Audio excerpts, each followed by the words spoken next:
ప్రస్తుతం మనం ఉన్నది కాశీ విశ్వనాథ్ టెంపుల్ దగ్గర ఉన్నాము. ఈ టెంపుల్ని మన భారతదేశ చరిత్రలో ఎన్నోసార్లు ధ్వంసం చేయడం జరిగింది. అయినా కూడా ప్రస్తుతం ఇక్కడ 2000కు పైగా టెంపుల్స్ అయితే ఉన్నాయి, ఇంక్లూడింగ్ వారణాసి కాశీ విశ్వనాథ్ టెంపుల్. ఇక్కడ ధర్మ సంస్కారాలు చేస్తే, ఇంకా గంగానదిలో స్నానం చేస్తే మళ్ళీ మానవ జన్మ ఉండదని నమ్ముతారు హిందూ.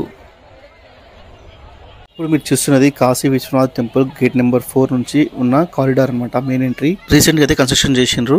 ఈ వీడియోలో మనము కాశీ విశ్వనాథ్ టెంపుల్ దగ్గరలో ఉన్న 80 ఘాట్స్ అంటే అన్ని ఘాట్స్ కూడా చూసుకుంటూ ముందుకెళ్దాం. మనము అన్ని ఘాట్స్ తిరగాలంటే మనకి వారమైనా సరిపోదు, అందుకని అక్కడ బోటింగ్ అయితే ఉంటాయి అనమాట. ఆ బోటింగ్ లో మనము అన్ని ఘాట్స్ కూడా చూసుకుంటూ ముందుకెళ్దాం. ప్రస్తుతం మనం ఉన్నది మణికర్ణిక ఘాట్ అనమాట. ఇది థర్డ్ ఘాట్ అనమాట. సో దానికంటే ముందు ఇంకో 2 ఘాట్స్ ఉంటాయి. సో ఇక్కడ నుంచి మనం అయితే కొంచెం ముందుకెళ్తే బోటింగ్ అయితే అవైలబుల్ ఉంటుంది. అవన్నీ కూడా మనం బోట్లో వెళ్తే చూసుకుందాం. మణికర్ణిక ఘాట్ అనేది చాలా ముఖ్యమైన ఘాట్ అనమాట కాశీలోని. చాలా మంది ఇక్కడ వాళ్ళ లైఫ్ అనేది ఎండ్ చేస్తే బాగుంటుందని చాలా నమ్ముతారు అనమాట.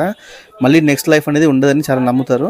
ఇదంతా కూడా మనకి మణికర్ణిక ఘాట్లో ఉన్న షాప్స్, ఇక్కడ అన్ని కూడా అవన్నీ కట్టెలు అమ్ముతారు అనమాట. ఎందుకంటే అక్కడ దహన సంస్కారాలు చేస్తారు కాబట్టి ఇక్కడైతే దగ్గరలోనే ఆ షాప్స్ అన్ని కూడా అవైలబుల్ ఉంటాయి. కాశీలోని ప్రతి సందులోనూ ప్రతి ఇంటి దగ్గరను శివలింగం అయితే ఉంటుంది అనమాట. మీరు కొన్ని వేలాది శివలింగాలు అయితే చూడొచ్చు అక్కడ. మీరు ఇక్కడ కంటిన్యూస్ లో దహన సంస్కారాలు జరుగుతూనే ఉంటాయి. ఎంతో మంది ఆల్రెడీ చనిపోయిన వాళ్ళ అస్థికలన్నీ కూడా ఇక్కడ ఇచ్చి గంగలో కల్పిస్తారనమాట. మణికర్ణిక ఘాట్లో దహన సంస్కారాలు జరుగుతూనే ఉంటాయి కంటిన్యూస్ గా. ఎవరొకరు తీసుకొస్తూనే ఉంటారు ఆ శవాన్ని, అక్కడ కాలుస్తూనే ఉంటారు కంటిన్యూస్ గా. మీరు చాలా వీడియోస్ లో చూసుంటారు. ఇది చాలా ఫేమస్ అనమాట, అంటే చాలా ముఖ్యమైన ప్రదేశము కాశీలోని. ఇప్పుడు మనం అక్కడ కనిపిస్తున్న బోట్ లో అయితే మనం జర్నీ చేద్దాము. ఒక్కొక్కరికి 100 రూపీస్ ఛార్జ్ చేస్తారనమాట వాళ్ళు. సో అక్కడ నుంచి అయితే అన్ని ఘాట్లు చూసుకుంటూ 80 ఘాట్స్ మొత్తం కంప్లీట్ చేద్దాం మనం. కాశీలో శివపార్వతులు ఇద్దరు కూడా కొలువై ఉంటారని అందరు నమ్ముతారనమాట. అందుకే అక్కడ నమో పార్వతీపతియే హరహర మహాదేవ ఆ నినాదాలు వినిపిస్తూనే ఉంటాయి మీకు. గంగాదేవి భూమిపైకి వచ్చినప్పుడు ఆ శక్తిని భూమి తట్టుకోలేదు కాబట్టి శివుడు తన తలపైన గంగాదేవిని పెట్టుకున్నాడని అందరైతే అంటారు. మన భారతదేశంలో ఉన్న 12 జ్యోతిర్లింగాల్లో ఈ కాశీ విశ్వనాథ్ జ్యోతిర్లింగం కూడా అతి ముఖ్యమైనది అనమాట. మొదటి స్థానంలో మనకి సోమనాథ్ టెంపుల్ అయితే ఉంటుంది. అక్కడ చనిపోయిన వాళ్ళ శరీరాలు దహన సంస్కారాలు చేస్తారు కాబట్టి అప్పుడు అక్కడ వచ్చే ఆ బొక్కలు అవన్నీ ఉంటాయి కదా, అవన్నీ తినడానికి అయితే కొంగలు చాలా వరకు అయితే అక్కడ వచ్చిన బోట్ చుట్టూ తిరుగుతూనే ఉంటాయి. బోట్లో అన్ని ఘాట్లు చూడాలంటే మనకి ఆల్మోస్ట్ 1 అవర్ అయితే పడుతుంది.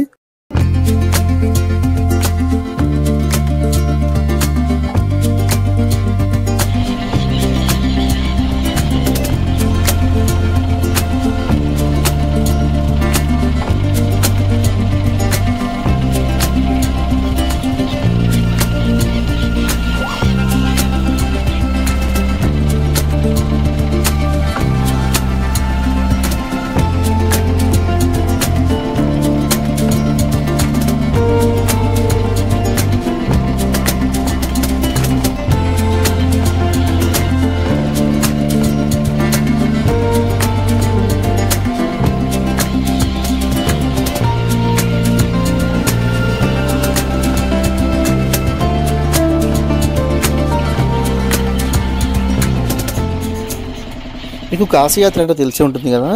రామేశ్వరం నుంచి ఆ ఇసుక తీసుకొచ్చి ఇక్కడ గంగా నదిలో కలుపుతారనమాట. ఇక్కడ ఉన్న గంగా నదిని ఉన్న వాటర్ని తీసుకెళ్ళి అక్కడ కాశీలో రామేశ్వరంలో కలుపుతారు. అప్పుడే కాశీయాత్ర అనేది పూర్తవుతుందని అంటారనమాట. ఇక్కడ ఉన్న ప్రతి ఘాట్కి ఒక ప్రత్యేకమైన స్టోరీ అయితే ఉంటుంది అనమాట. సో లాస్ట్ ఘాట్ వచ్చేసి 80 ఘాట్. మానసరోవర్ ఘాట్, क्षमेश्वर घाट, चौकी घाट,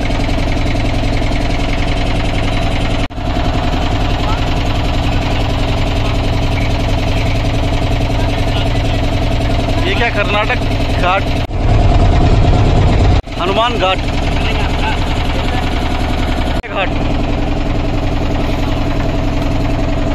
शिवाला घाट, कुलरिया घाट,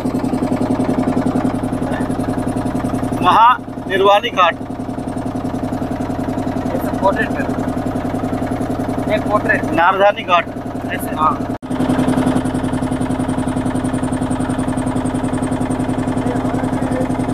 छठ घाट,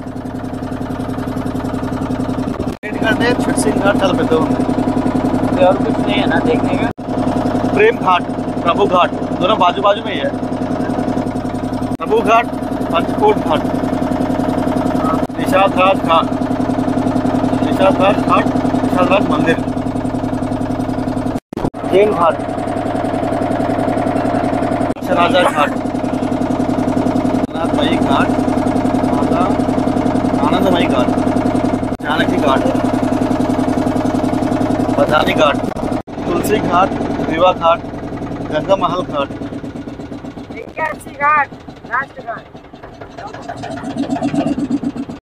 అన్ని ఘాట్లు చూసుకున్న తర్వాత మనం ఫైనల్ వచ్చేసినాము. మనం అస్సీ ఘాట్కి వచ్చేసినాం. ఇప్పుడైతే అక్కడ చూస్తారు కదా, అదే అస్సీ ఘాట్ అనమాట. ఇదే లాస్ట్ ఘాట్. అన్ని ఘాట్లోకి వెళ్ళినా బోట్ అన్ని ఇక్కడ దాకా వచ్చేస్తూ ఉంటాయి. ఇక్కడ నుంచి రిటర్న్ వెళ్ళిపోతాయి అనమాట. మళ్ళీ మణికర్ణిక ఘాట్ సైడ్ మీరు ఒకవేళ దిగిపోవాలంటే అక్కడనే అస్సీ ఘాట్ దగ్గర దిగిపోయి అక్కడ దగ్గర ప్లేసెస్ చూసుకోవచ్చు. సో ఇక్కడ దాకా రావడానికి మనకైతే 100 రూపీస్ ఛార్జ్ చేస్తారు బోట్ వాళ్ళు. సో అక్కడ బోట్ ఫుల్ అయ్యేదాకా ఆగుతారనమాట. సో మీకు కావాలంటే అక్కడ బాటిల్స్ అమ్ముతారు. ఆ బాటిల్ తీసుకొని వాటర్ అయితే ఫిల్ చేసుకోవచ్చు. ఎందుకంటే గంగా నదిలో వాటర్ పవిత్రమైనవి కదా, అవన్నీ అక్కడ చాలామంది తీసుకెళ్తూ ఉంటారనమాట వాటర్ అక్కడ నుంచి. ఇప్పుడైతే మనకి అన్ని ఘాట్లు చూసుకున్నాం కాబట్టి మళ్ళీ ఇక్కడ హస్సీ ఘాట్ నుంచి రిటర్న్ వెళ్ళిపోతున్నాము మణికర్ణిక ఘాట్ సైడ్. అక్కడ చూస్తారు కదా, చిన్న ఐలాండ్ లాగైతే ఫామ్ అయింది. అది మొత్తం మట్టి అనమాట అది. సో అక్కడ బోట్స్ ఏవి ఆగవు. సో ఇది కాశీ యాత్ర అయితే పూర్తయిపోయింది నాది. అసలు అనుకోకుండా మొదలైన నా ఈ కాశీ యాత్ర అయితే సక్సెస్ఫుల్గా కంప్లీట్ అయిపోయింది. నేను ఓన్లీ అయోధ్య అనే బయలుదేరిన ఇంట్లో నుంచి అయితే, బట్ అయోధ్యతో పాటు మనకి కాశీ యాత్ర కూడా పూర్తయిపోయింది అనుకోకుండా. నాకైతే చాలా హ్యాపీగా ఉంది. దర్శనం కూడా చాలా బాగా జరిగింది. అక్కడ క్రౌడ్ చాలా ఉంటుంది అనుకున్నాను, బట్ చాలా తక్కువ మంది ఉండే. ఒక హాఫ్ అన్ అవర్లో అయితే దర్శనం కంప్లీట్ అయిపోయింది. చాలా ప్రశాంతంగా ఉండే అనమాట. అక్కడ ఇంకా ఏవో చిన్న చిన్న బోట్లు అయితే ఆగి ఉన్నాయి. కొంచెం కలర్ఫుల్గా డిఫరెంట్గా అయితే కనిపించింది నాకు. మొత్తం అక్కడ స్మోకీ ఉంటుంది. అక్కడ చూస్తారు కదా, మీరు చూసారు ఇంతకుముందే, అక్కడ మీకు దహన శాస్త్రాలు జరుగుతాయి కాబట్టి ఆ పొగ మొత్తం మంచులాగా కప్పబడిపోతుంది అనమాట. సో అందుకని కొంచెం ఫాగీ అయితే ఉంది. చూస్తారు కదా, ఆ కొంగలు అయితే చాలా వరకు వస్తాయి మీకు. ఒక చాలా వేల సంఖ్యలో ఉంటాయి కొంగలు. అవన్నీ వచ్చేసి అక్కడికి వచ్చి ఆ బోర్డు చుట్టూ తిరుగుతూనే ఉంటాయి కొంగలు అయితే కంటిన్యూస్గా. కాశీ టెంపుల్ లోపలికి అయితే కెమెరా అలో లేదు కాబట్టి నేను చూపించలేకపోయినా, కాకపోతే ఈ అస్సీ ఘాట్స్ చూపించగలిగిన అయితే వీలైనంత వరకు క్యాప్చర్ చేసిన. అక్కడ మెయిన్ ప్రాబ్లం ఛార్జింగ్ ప్రాబ్లం అనమాట. మొబైల్ ఛార్జింగ్ లేకుండే కెమెరాలో కూడా. ఇప్పుడు temple view point Manikarnika ghat దగ్గర నుంచి అయితే ఒకటి లోపలికి వెళ్ళక దారి ఉంటుంది. అక్కడ నుంచి టెంపుల్ వ్యూ మంచిగా కనిపిస్తుంది. ఇంకా వెళ్ళే దారిలో అయితే మనకి షాప్స్ అవన్నీ కూడా రెస్టారెంట్స్ హోటల్స్ ఉంటాయి. అంటే పెద్దగా ఉండవు, ఓకే, తినడానికి అయితే అవైలబుల్ ఉంటాయి చాలా వరకు అయితే. మీకు ఇంకా లైబ్రరీ కూడా అవైలబుల్ ఉంటుంది. అక్కడ మీకు కావాలంటే బుక్స్ కూడా తీసుకోవచ్చు.